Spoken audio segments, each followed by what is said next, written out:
Listen up everyone. I just checked the logs and we are still 20% behind. So, no one leaves the office until 10 p.m. Kailangan kong makuha ang mga yan mamaya, maliwanag? Pero, Ma'am Feliz, bakit naman po biglaan? Ngayon niyo lang po sinabi. Alas 5 na po ng hapon. Sana po kaninang umaga niyo pa inanunsyo para nakapag-adjust po kami. And why is that, Jessie? Do you have something more important than your job? Ma'am, may mahalaga po akong lakad ngayon. Anniversary po namin ng boyfriend ko and kanina pa po siya naghihintay. Nakapagpa-reserve na rin po kami ng restaurant.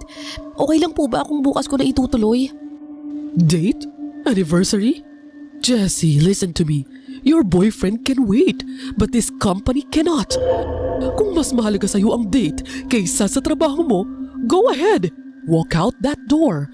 But don't you dare come back on Monday.